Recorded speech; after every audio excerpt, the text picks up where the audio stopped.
Meron na namang congressman na nagsalita na kung saan sinasabing impeachment complaint versus BP Sara malabong umusad sa plenaryo. Abay, dapat lang. Kasi yung mga balimbing dyan, malamang nakikiramdam na yan.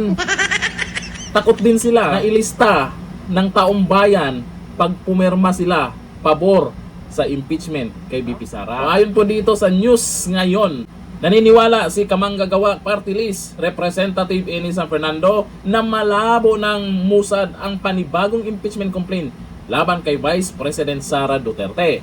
Habang inaasahan na rin umano ang pagbasura sa impeachment complaint laban kay Pangulong Ferdinand Marcos Jr. Wala na yun eh. Mabilis yun. Malamang, sabay-sabay nilang tapusin yan.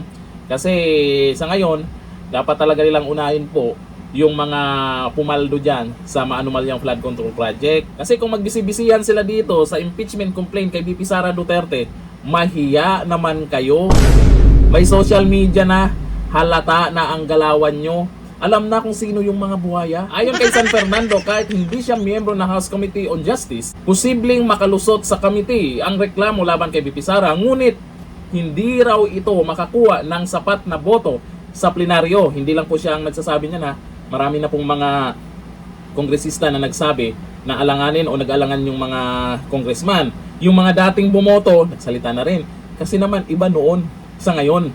Noon kasi, nung una, ang sabi ng iba, pabilisan, hindi pa nga daw nabasa yung reklamo, ngayon hindi nila pwedeng ulitin. Ayusin nila ngayon yan. Kung ano yung pagkakamali nila noon. Yun nga lang, ngayon, malapit na ang eleksyon. Ang nasa isip ng mga balimbing na kongresista, paano kaya kung maging Pangulo si VP Sara? Diba? Sayang ang karir.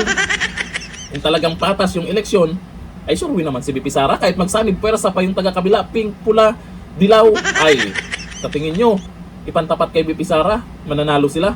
Ngayon pa lang mga survey na lumalabas habang tumatagal, pataas ng pataas. Yung isa, pababa ng pababa.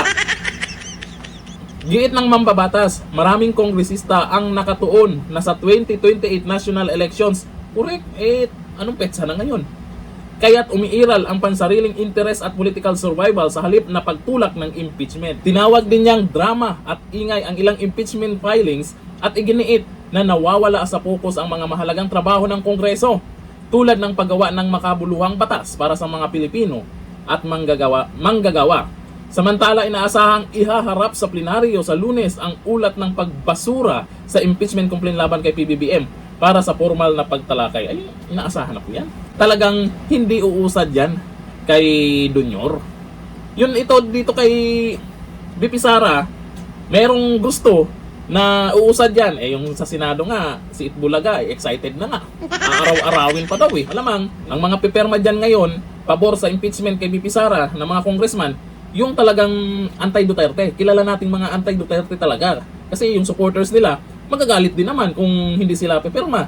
Pero yung karamihan kasi ng congressman dyan, ganon-ganon yan. Nakikiramdam yan. Pansin nyo naman sa panahon ni dating Pangulong Duterte. Diba daming pabor sa mga Duterte. Ayon dito sa mga nag-comment, sabi ni Syra, tandaan po natin na kung sino po sa congressman ang maglagda ng impeachment versus Sara, tandaan po na wag iboboto sa darating na eleksyon. Yun nga. Malamang yun talaga mangyayari dyan. Sabi ni Margaret Lopez, no to impeachment. Unahin ang mga magnanakaw ng trilyones. Ay dapat di kalimutan yun. Trilyones sinabot nun, lalo sa maanumalyang flood control project. Sabi ni Uncover PH, markado ang pipirma sa impeachment ni VP Sara. Re-rest back ang mga pro-Duterte supporters pagdating ng eleksyon. That's for sure. Yun talaga ang pwedeng mangyari dyan.